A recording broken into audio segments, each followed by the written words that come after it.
Hello student, मारो group of ITI online portal पर आपका स्वागत है। आज हम लोग electrician grid theory first year का अगला लेक्चर करेंगे, जिसमें हम केवीएल के बारे में पढ़ेंगे। केवीएल है किरचॉफ वोल्टेज लॉ। इससे पहले हम केसीएल पढ़ चुके हैं। आज इस पर हम केवीएल के बारे में पढ़ाई करेंगे।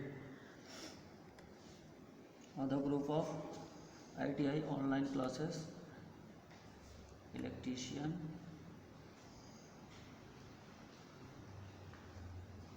first year।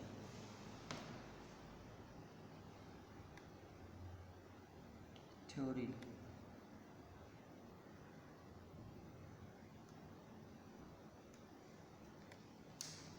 तो इससे पहले हम केसीएल के बारे में पढ़ चुके हैं। एक आध एग्जाम्पल हम केसीएल के देख लेते हैं जल्दी जल्दी, तो रिवीजन भी हो जाएगा हमारा। इसके बाद हम शुरू करते हैं केवीएल। तो केसीएल हम पिछली क्लास में पढ़ चुके हैं। इसमें हम एक आध एग्जाम्पल देख लेते हैं, सिंपल से एग्जाम्पल। सपोज दैट, मान लीजिए आपको कोई एक परिपथ दे दिया, ये कुछ इस तरह का परिपथ दिया आपको।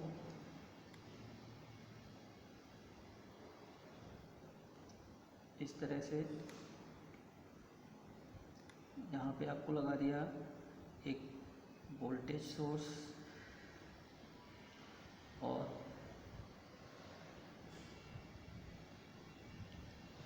ये हो गया आपका V वोल्ट। यहाँ पे आपको दे दिया ये R1, R2,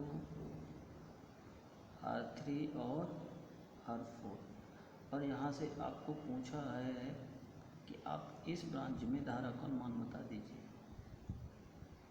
क्या। तो इसको करने के लिए आपको करना क्या है, सबसे पहला काम क्या करना है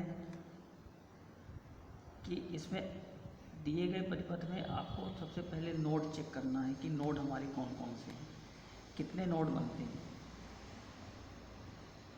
पहला काम क्या करना है, नोड चेक करना है।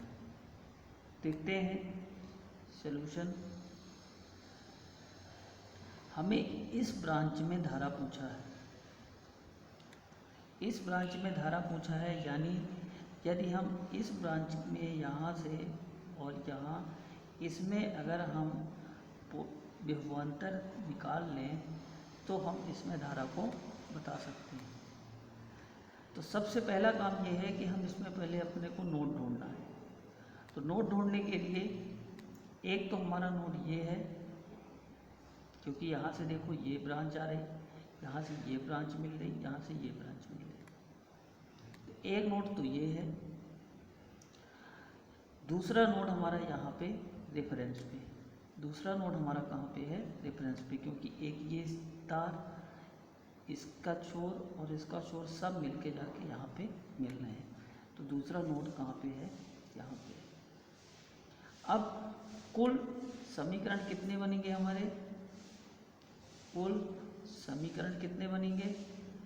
तो आपको पिछली क्लास में एक फार्मूला दिखाया था, नोड की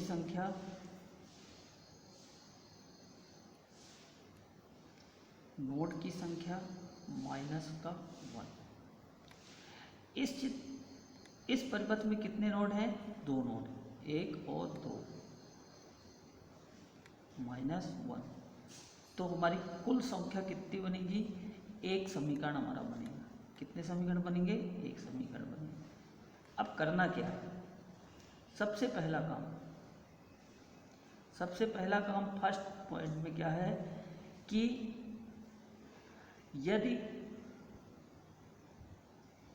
यदि नोड पर वोल्टेज ना हो तो मान लें। सबसे पहला काम करना है कि हमने नोड चेक किया। नोड चेक करने के बाद हम ये देखते हैं कि हमारे नोड में यदि कोई वोल्टेज नहीं है तो हम वहाँ पे अपनी मर्जी से वोल्टेज को मान लेते हैं। तो यहाँ पे हमने मान लिया नोड वोल्टेज कितना, V1। दूसरा काम, दूसरा काम क्या है, जिस ब्रांच में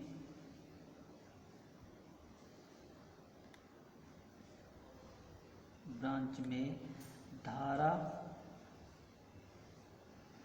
दी है या धारा निकालना है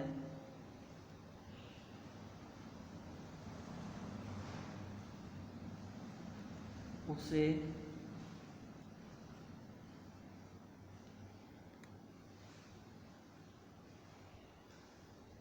डिस्टर्ब नहीं करेंगे,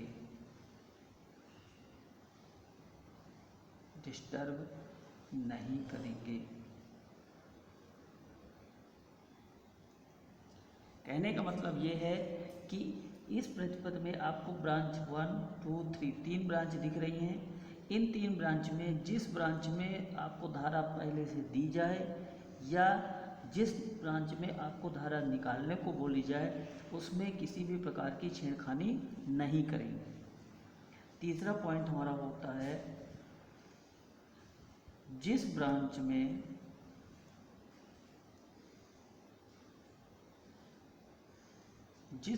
में धारा नहीं दी है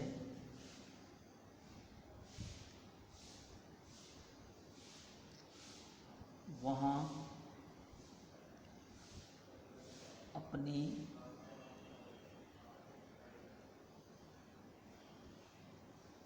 मर्जी से मान लेंगे।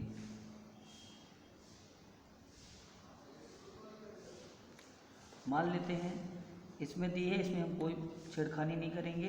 इधर नहीं दी है, इधर मान लेते हैं I1 और इधर मान लेते हैं I2। अब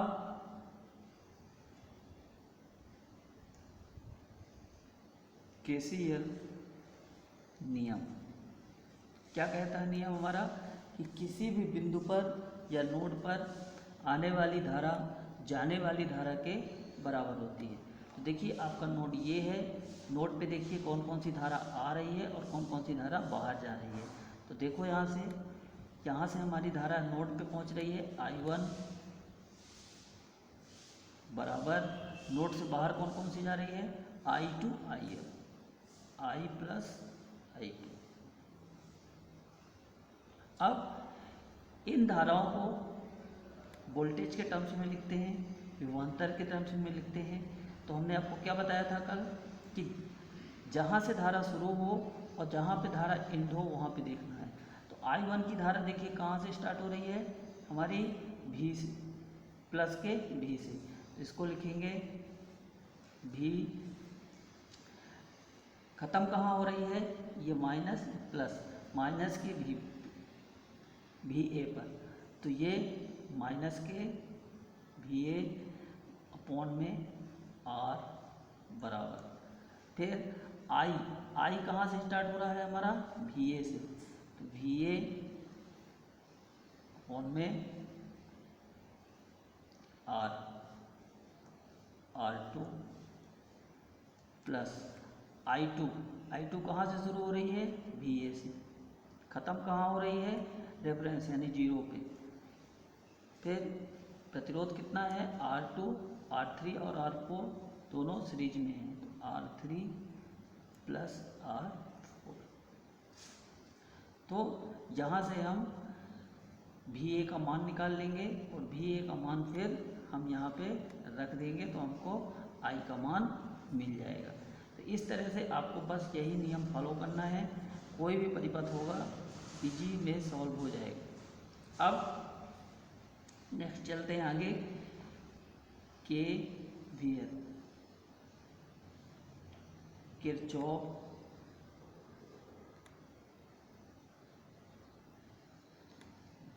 voltage law, Kirchhoff voltage law. तो यह नियम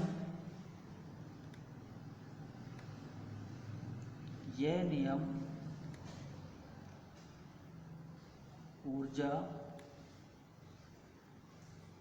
संरक्षण पर आधारित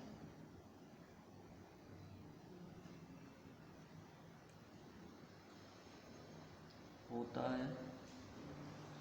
इसे द्वितीय नियम या द्वितीय नियम भी कहते हैं। क्या है यह नियम हमारा? किस पे? ऊर्जा संरक्षण पे आधारित होता है। इसे हम द्वितीय नियम भी कहते हैं। कथन क्या होता है इसका? होता क्या है कि मान लीजिए आपको कोई परिपथ दिया गया है, सपोज दैट एक परिपथ है प्लस माइनस, ये है R1,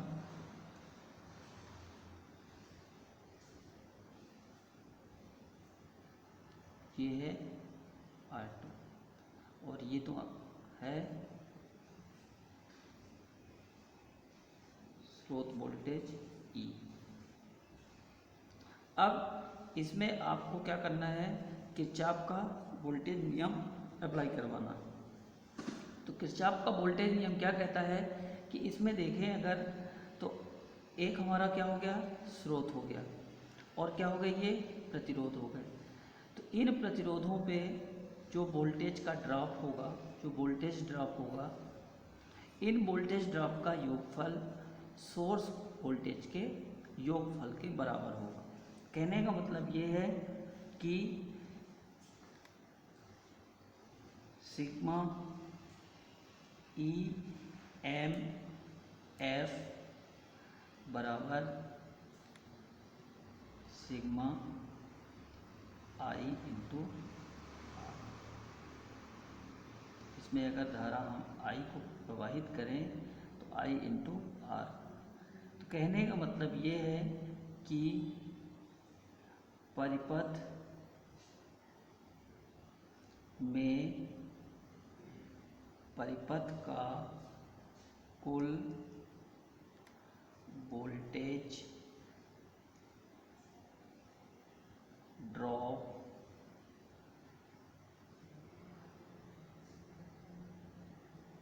परिपथ के कुल स्रोत वोल्टेज के बराबर होता है। क्या है कि परिपथ का कुल वोल्टेज ड्रॉप, परिपथ का कुल वोल्टेज ड्रॉप परिपथ के स्रोत वोल्टेज के बराबर होगा। यह होता है हमारा किरचॉफ का वोल्टेज नियम। ठीक, कुल वोल्टेज ड्रॉप स्रोत वोल्टेज के बराबर होगा। अब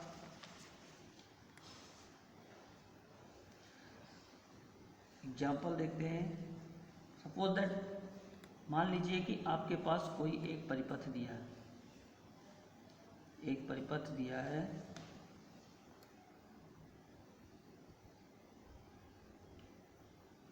कुछ इस टाइप का परिपथ है। यहाँ पे एक वोल्टेज सोर्स लगा है E1, यहाँ पे एक वोल्टेज सोर्स लगा है E2, ये प्रतिरोध है हमारा R1, ये प्रतिरोध है R2 और ये प्रतिरोध है R3। अब इसमें आपको क्या करना है? किरचॉफ का KVL लगाना है।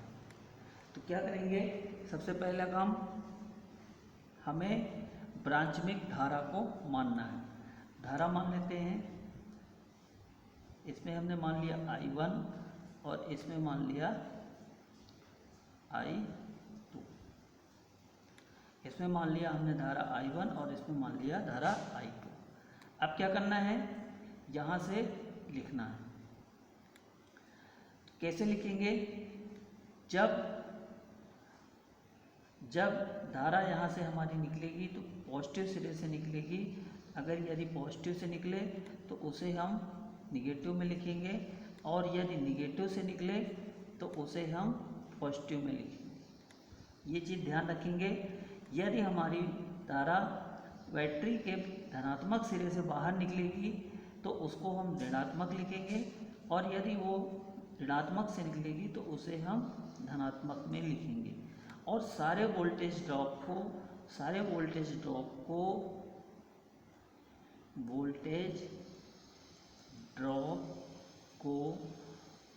सदैव धनात्मक में लिखेंगे, सदैव धनात्मक में लिखेंगे। ठीक है, शुरू करते हैं। यहाँ पे हमारे पास कितने लूप बने? Loop number 1, loop number 2। तो पहला लूप 1 में KVL, लूप 1 में KVL लिखते हैं। क्या कहा हमने कि बैटरी का सिरा देखना है, पॉजिटिव से निकलेगा तो ऋणात्मक लेना है, और ऋणात्मक से निकलेगा तो पॉजिटिव लेना है। तो यहाँ पे किससे धारा निकल रही है हमारी? धनात्मक सिरे से। तो धनात्मक है तो माइनस लिखेंगे, तो माइनस E1 प्लस, यहाँ वोल्टेज ड्रॉप को हमेशा सदैव धनात्मक में लिखना है। तो वोल्टेज ड्रॉप क्या होता है? IR, धारा कौन सी है? I1, और प्रतिरोध कौन सा है? R1। तो I1 R1 प्लस, इसके बाद यहाँ आएंगे तो इस ब्रांच में अगर ध्यान से देखें तो यहाँ से हमारी धारा ये यहाँ से I1 आ रही है, और यहाँ से ये घूमते हुए I2 आ रही है। तो इस प्रतिरोध में, इस ब्रांच के प्रतिरोध में हमारा जो प्रभाव होगा धारा का, I1 और I2 का होगा। I1 और I2 दोनों धाराओं का प्रभाव इस वाले ब्रांच में देखने को मिलेगा। तो क्या करेंगे कि इधर से आने वाली धारा हमारी I1 है, और इधर से जाने वाली धारा जो इधर से आ रही है नीचे से, वो I2 है। तो प्रतिरोध कितना है? R2, और धारा क्या होगी? I1 ऊपर से आ रही है, और नीचे से कौन सी धारा जा रही है? I2। I1 minus I2। इसके बाद कुछ और है? कुछ नहीं है, तो ये बराबर हो जाएगा हमारा 0। ठीक है, तो इस तरह से हमारी एक इक्वेशन बनी, एक समीकरण बना।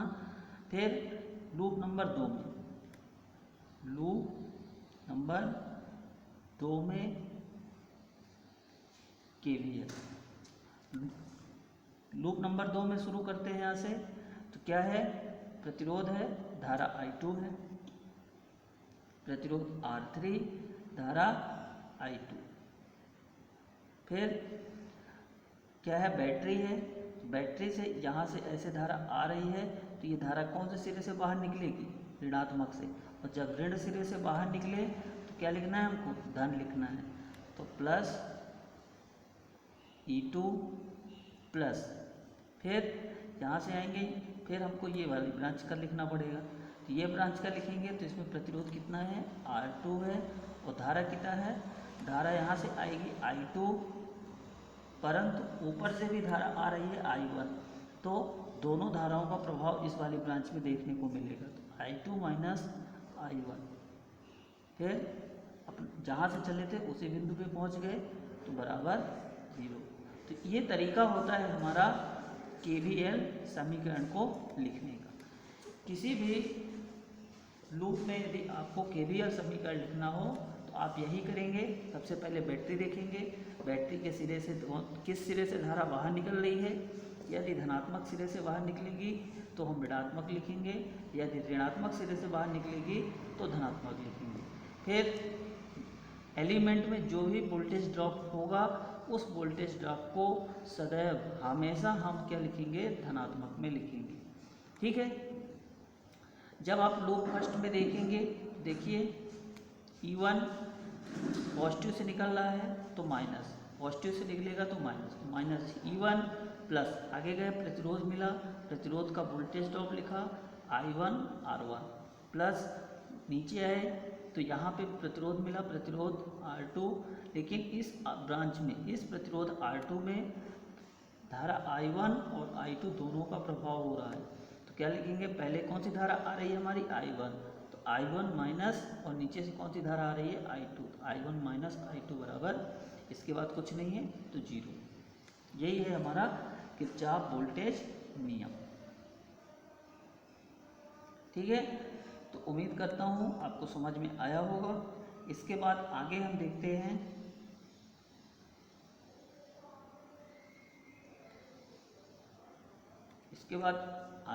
हैं पावर।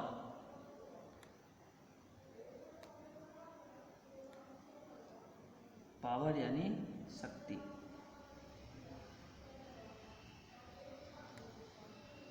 तो पावर क्या होती है, P बराबर V गुणे I, P बराबर V गुणे I, या वोल्टेज और धारा का गुणनफल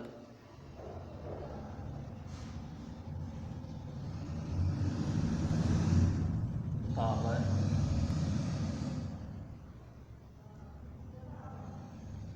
कहलाता है। इसकी इकाई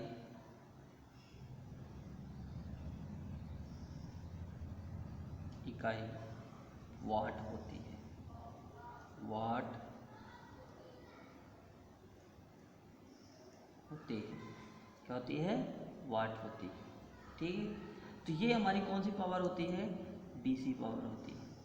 कौन सी power, DC power. AC power कुछ और होती है, लेकिन जब हम एसी में पढ़ेंगे, एसी पढ़ेंगे तो फिर वहाँ हम देखेंगे कि एसी में क्या पावर होती है। लेकिन डीसी में केवल और केवल आपको क्या करना है, वोल्टेज और करंट को आपस में मल्टीप्लाई कर देना है, तो वो आपको पावर मिल जाएगी। इसको और दूसरे रूप में भी लिख सकते हैं, जैसे हमने यहाँ कहा P बराबर V गुणे I। ओम का नियम क्या कहता है हमारा, ओम का नियम V बराबर I इंटू R। तो यदि हम V की जगह पे ये मान रख दें तो हमको मिल जाएगा I into R into I गुणे I बराबर I स्क्वायर R। तो पावर का आपको एक ये भी फार्मूला मिल जाता है कि धारा का स्क्वायर गुणे प्रतिरोध। फिर यदि यहीं पे हम I बराबर V बटे R इसको यहाँ पे पुट करें तो P बराबर आपको मिलेगा V गुणे I की जगह पे V बटे R, तो V गुणे V स्क्वायर बटे R। तो पावर का आपको एक फार्मूला ये भी मिल जाता है। ठीक है, अब तीनों फार्मूले आपको पावर बता देंगे। यदि आपको वोल्टेज और करंट दिया है किसी परिपथ का और आपसे पावर पूछे तो आप सीधे सीधे V गुणे I कर देंगे। यदि किसी परिपथ में आपको प्रतिरोध और उसमें प्रवाहित होने वाली धारा दी है तो आप ये वाला फार्मूला उपयोग करेंगे। यदि किसी परिपथ में बैटरी का वोल्टेज और उसका प्रतिरोध दिया है और आपसे पावर पूछी जाए तो ये वाला फार्मूला उपयोग करेंगे। ठीक है, तो ये तीन फार्मूले होते हैं डीसी पावर के लिए, V into I square R और P इंटू P बराबर V स्क्वायर बटे R। इसके बाद हमारा आता है ऊर्जा।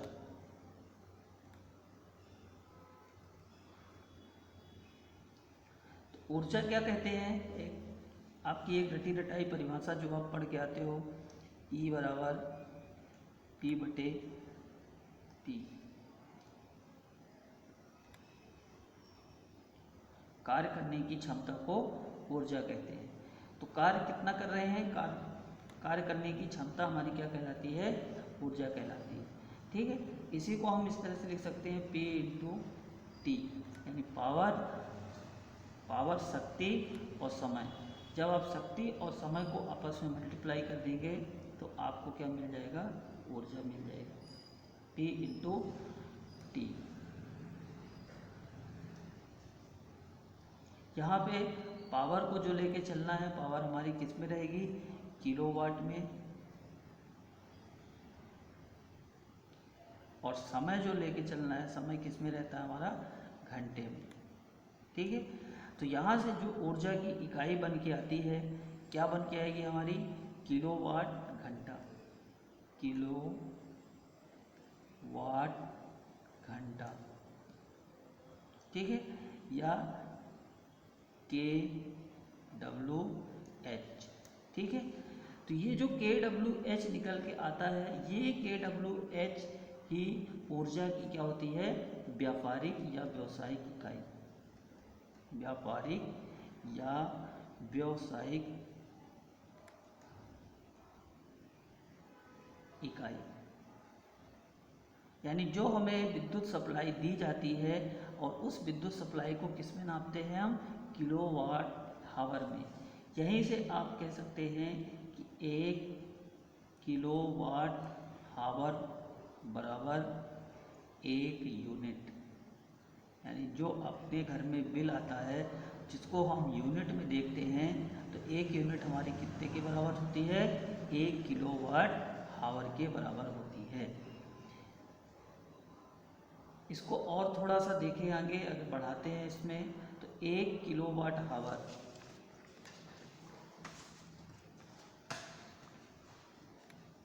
क्या लिखा हमने, 1 किलोवाट हावर। ठीक, 1 किलोवाट को वाट में चेंज करें तो क्या लिख सकते हैं, 1000 वाट इंटू हावर को सेकंड में चेंज करें तो 1 घंटे में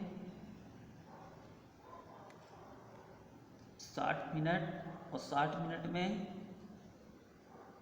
1 घंटे में 60 मिनट, और 1 मिनट में 60 सेकंड, 60 इंटू 60। तो जब इसको आगे सिंप्लीफाई करेंगे तो ये कितना बन जाएगा, 1000 और 36 3600। ये हमारा बन जाता है 3600 इंटू 10⁵ वाट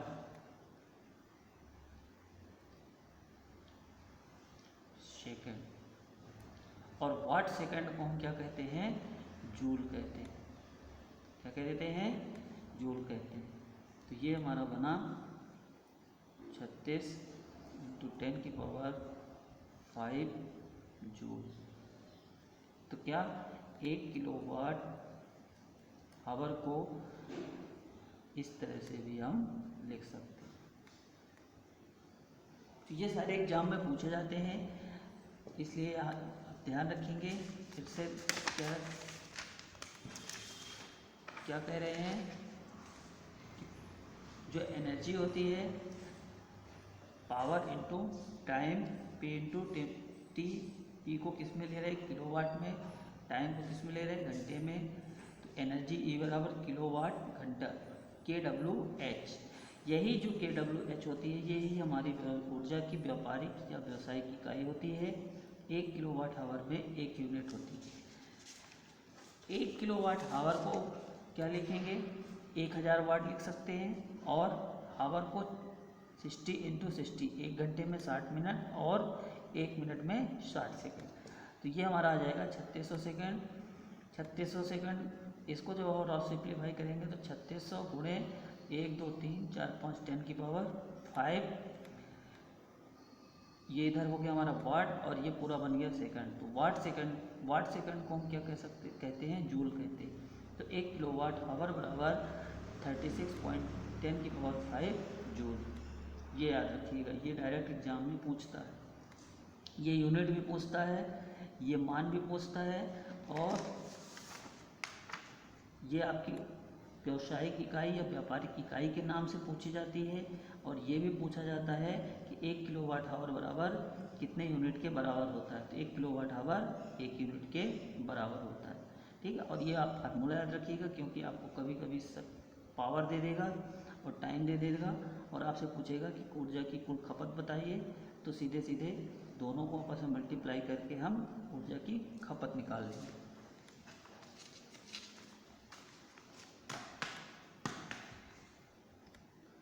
इसके बाद चलते हैं एक और कॉन्सेप्ट पे, स्टार और डेल्टा। स्टार डेल्टा, तो यहाँ पे केवल हम स्टार और डेल्टा किसके लिए कर रहे हैं, रेजिस्टेंस के लिए। केवल हम रेजिस्टेंस का इक्विवेलेंट निकालने के लिए स्टार और डेल्टा पढ़ रहे हैं। बाकी स्टार डेल्टा तो बहुत सारा, स्टार डेल्टा में पूरा कनेक्शन होता है, उसे आप आगे पढ़ेंगे देखेंगे। यहाँ पे केवल हम स्टार डेल्टा रेजिस्टेंस के इक्विवेलेंट निकालने के लिए कह रहे हैं। तो स्टार कैसे होता है,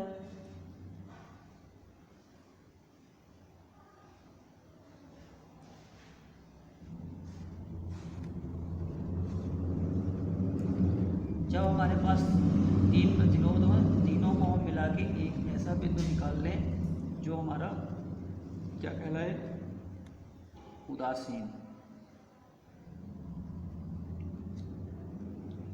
ठीक, ये प्रतिरोध R1, ये प्रतिरोध R2, ये प्रतिरोध R3। तो ये जो है हमारा क्या है, स्टार है। और डेल्टा अगर इसी को हमें बनाना है तो डेल्टा कुछ इस तरह से बनाएंगे, ये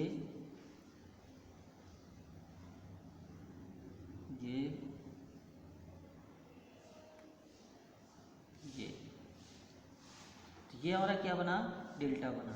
यहाँ पे हम चलें अगर तो R1, R2, R3, ये क्या है, डेल्टा। तो यहाँ पे अगर आप देखेंगे तो यहाँ पे कोई उदासीन बिंदु नहीं है, डेल्टा में कोई भी उदासीन बिंदु नहीं है। ठीक है, स्टार में हमारा उदासीन बिंदु मिलता है और डेल्टा में कोई भी उदासीन बिंदु नहीं है। तो एग्जाम में क्वेश्चन क्या आता है कि आपको एक स्टार बना के देगा इस तरह से, और आपसे ये पूछेगा कि इसका डेल्टा में प्रतिरोध बताओ। क्या, एक स्टार बना देगा और पूछेगा कि डेल्टा में बताओ, या डेल्टा बना देगा तो पूछेगा स्टार में बताओ। तो करना क्या है कि सपोज दैट मान लीजिए आपको स्टार से डेल्टा करेंगे कैसे, देखो यहाँ पे आपको एक स्टार बना है,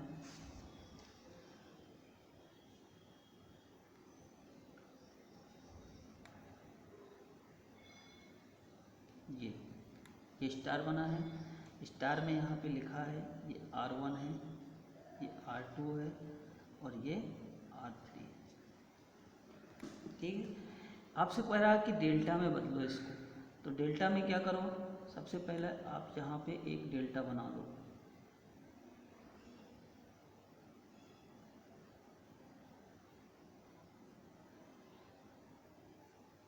फिर एक डेल्टा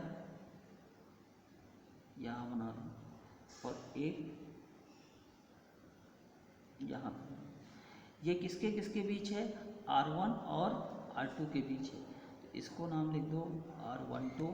ये किसके किसके बीच में जुड़ा है, ये हमारा 2 और 3 के बीच में जुड़ा है, 2, 3। और ये किसके बीच में जुड़ा है, 3, 1 के बीच में जुड़ा है। अब हमें क्या करना है, क्या करना है, इसका मान लिखना है। इसका मान लिखना है, इसका मान लिखना है।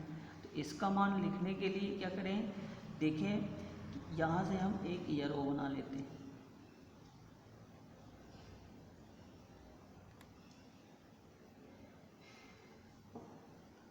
जब एरो बनाएंगे तो देखो ये एरो कहाँ कहाँ जा रहा है,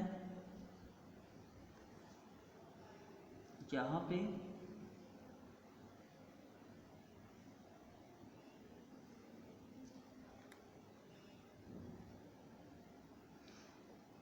यहाँ एरो बनाएंगे, यहाँ पे यहाँ एरो बनाएंगे ये,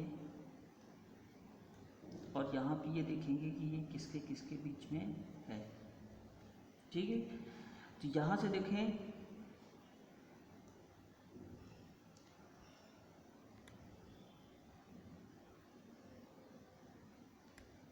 ये R12 को कैसे लिखेंगे, यहाँ से देखो 1 2 तो 1 प्लस 2 प्लस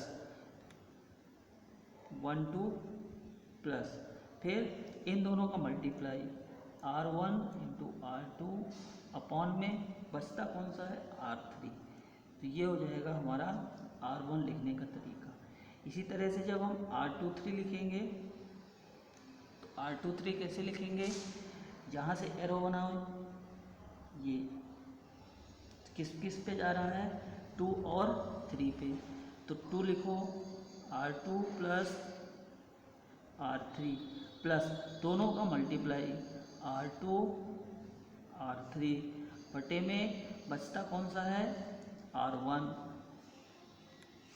फिर जब R3 1 लिखेंगे तो कैसे लिखेंगे, यहाँ पे एरो बनाते हैं, ये किस किस पे जा रहे हैं 3 और 1 पे, तो लिखो R1 प्लस R3 प्लस दोनों का मल्टीप्लाई R1 R3 अपॉन में बचता कौन सा है R2।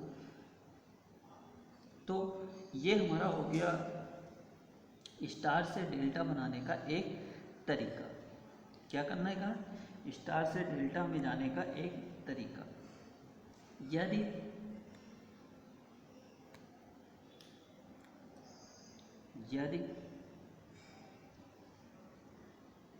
R1 बराबर R2 बराबर R3 बराबर R हो तो क्या है, यदि हमारा R1 R2 और R3 तीनों आपस में बराबर हो और किसके बराबर हो R के बराबर हो, तो R1 को 1 2 कैसे लिखेंगे, रखें यहाँ पे R प्लस R स्क्वायर बटे R। ठीक, यहाँ से हम R से R कट गया, कितने बचे R यानी 3R। ठीक, फिर R23 क्या करेंगे, R2 ये सब बराबर है R प्लस R स्क्वायर बटे R, ये R से ये कैंसिल 3R। R31 बराबर R प्लस R बराबर 3R। कहने का मतलब ये है कि यदि बराबर मान के 3 प्रतिरोध स्टार में जुड़े हों और आपसे कहा जाए कि डेल्टा में बदले, तो सीधा सीधा क्या कर देंगे 3 इंटू प्रतिरोध का मान करेंगे। जैसे देखें, यदि आपको इस तरह से कोई सर्किट बना के दे दिया, ये R है, ये R है, ये R है, और इससे पूछे कि आप इसका क्या बनाइए डेल्टा बनाइए, क्या बनाइए डेल्टा बनाइए, तो क्या करोगे, यहाँ बनाओगे ये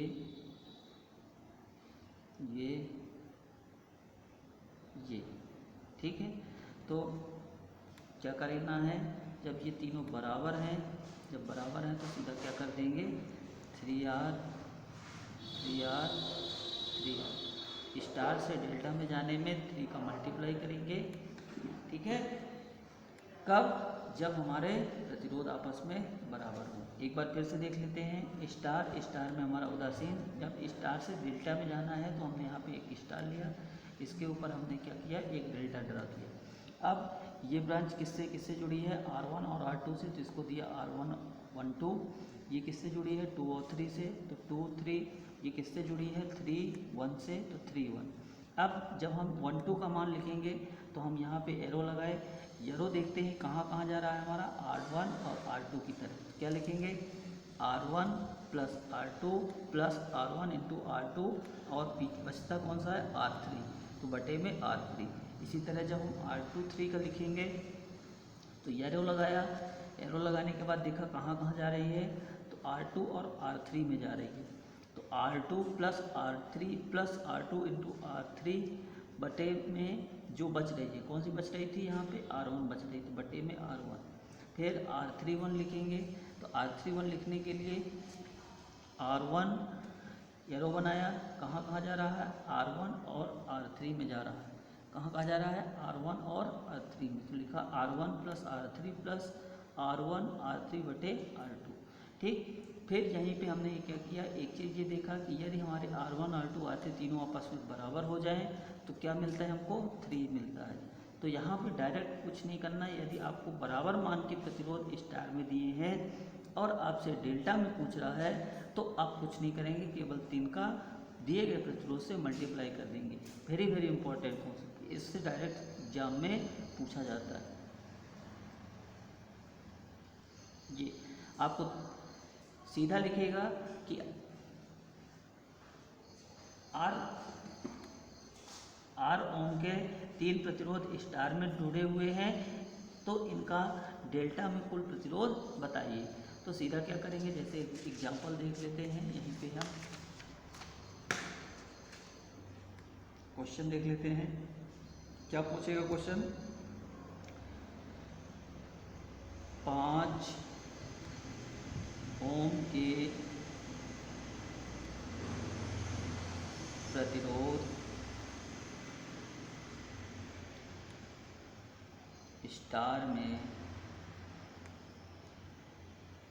जुड़े हैं, उनका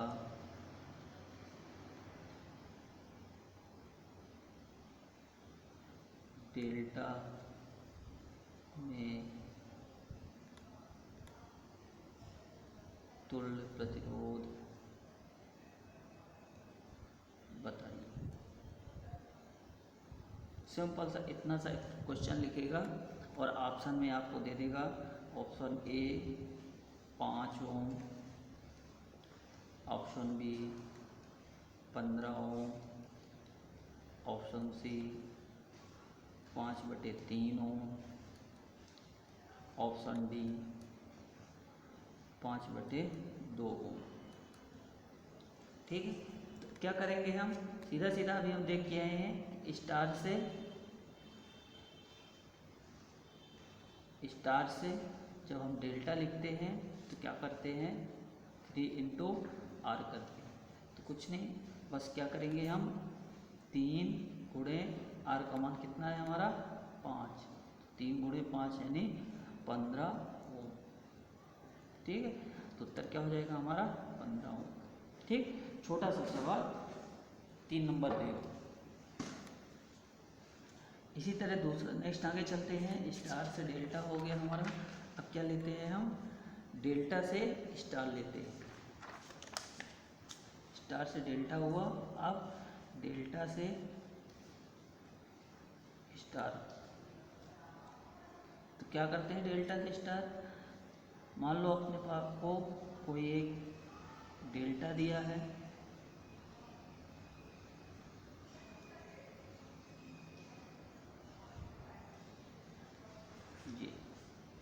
ये हमारा क्या है, डेल्टा।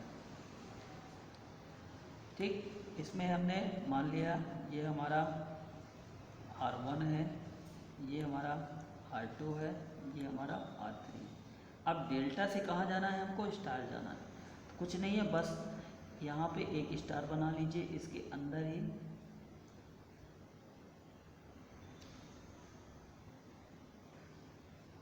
ये, और इसको हमने लिख लिया कि ये हमारा R1 हो गया, ये हमारा R2 हो गया और ये हमारा R3 हो गया। ठीक है, अब वहाँ पे हम यहाँ पे एरो लगाए थे, यहाँ पे हम यहाँ पे लगाएंगे कि R1 जो ब्रांच है वो यहाँ पे किससे और किससे जुड़ी है, तो R1 और R3 से जुड़ी है। किससे किससे जुड़ी है, ये देखिए, ये पॉइंट किससे किससे जुड़ा है, R1 और R3 से। तो जब हम इसको लिख लेते हैं RA, RB और RC, समझने में आसानी होगी। तो RA कहाँ जुड़ा है, 1 और 3, तो 1 3 और नीचे क्या करेंगे, तीनों का जोड़ करेंगे, यानी R1 plus R2 plus R3।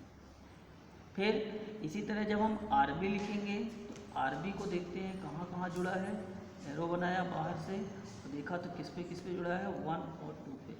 तो R B equal to R1 और R2 पे जुड़ा, अपॉन में R1 plus R2 plus R3। फिर इसी तरह RC देखते हैं, RC में एरो बनाए यहाँ और यहाँ, कहाँ कहाँ जुड़ रहा है, 2 और 3 पे। R2 इंटू R3 और नीचे तीनों का सम, R1 plus R2 plus R3। तो ये होता है हमारा डेल्टा टू स्टार। डेल्टा से स्टार में लिखने का एक तरीका क्या है कि R1 लिखेंगे, सबसे पहला डेल्टा रेख बनाएंगे, डेल्टा पे वो अंदर स्टार ड्रॉ करेंगे। फिर देखते हैं R1 RA कहाँ कहाँ जुड़ता है हमारा, यहाँ पे R1 और R3 पे। तो R1 R3 बटे में तीनों का सम, R1 plus R2 plus R3। इसी तरह जब हम RB लिखेंगे तो यहाँ पे एरो बनाया, देखा किस किस से जुड़ रहा है ये, R1 और R2 से। तो R1 इंटू R2 बटे में R1 plus R2 plus R3 तीनों का सम। इसी तरह जब RC लिखा तो एरो बनाया, देखा कहाँ कहाँ जुड़ रहा है, R2 और R3 पे। तो R2 इंटू R3 बटे में तीनों का सम।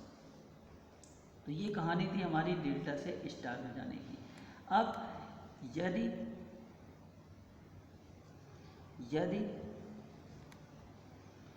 R1 बराबर R2 बराबर R3 बराबर R हो, तो कहने का मतलब है कि यदि तीनों प्रतिरोध समान मान के हों तब तुल्य प्रतिरोध क्या मिलेगा, तो यदि हमारे R1 R2 R3 R के बराबर हो जाएं तब क्या करेंगे, RA बराबर देखते हैं क्या मिलता है, R इंटू R बटे में R plus R plus R into R बटे में 3R, एक R से एक R कैंसिल, R/3। इसी तरह से RB हमको मिल जाएगा कितना, R/3, और RC मिल जाएगा कितना, R/3। यानी देखते हैं हम कि डेल्टा में, यदि डेल्टा में से हमें स्टार में जाना है, डेल्टा से स्टार में जाना है, स्टार में जाना है तो क्या करेंगे, कुल प्रतिरोध का 1/3 करेंगे। ठीक है, जब हमें स्टार से डेल्टा जाना था तो 3 का मल्टीप्लाई कर रहे थे, जब डेल्टा से स्टार जाना है तो 3 से उसको डिवाइड करेंगे। ठीक है, एग्जाम्पल देख लेते हैं। जैसे मान लीजिए क्वेश्चन दिया कि 15 ओम का प्रतिरोध डेल्टा में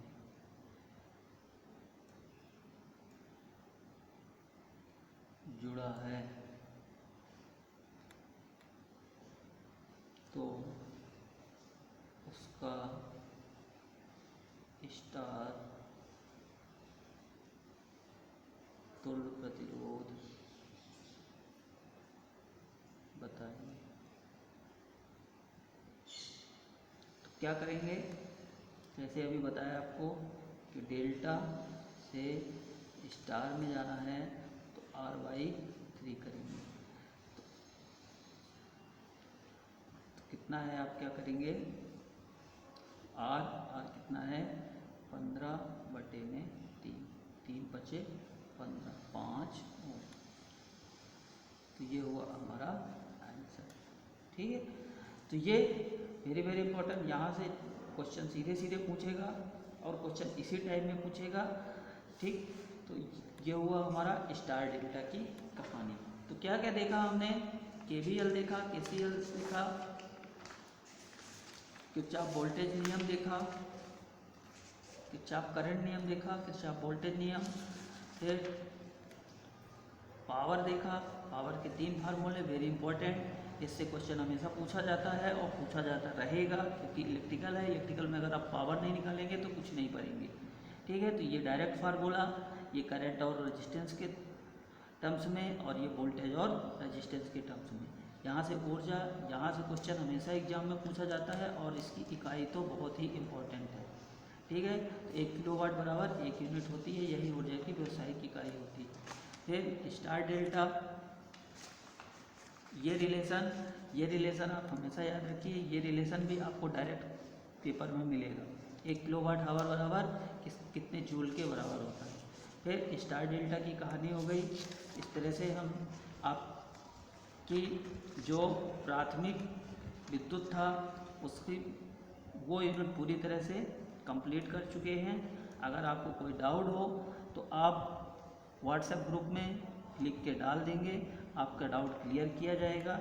और आज का लेक्चर हम यहीं पे एंड करते हैं। कल नई यूनिट एसी सर्किट के साथ उपस्थित होंगे। तब तक के लिए आप घर में रहिए, सुरक्षित रहिए। और Madhav group of ITI online portal पर आने के लिए आपका बहुत बहुत धन्यवाद। वीडियो को देखते रहिए।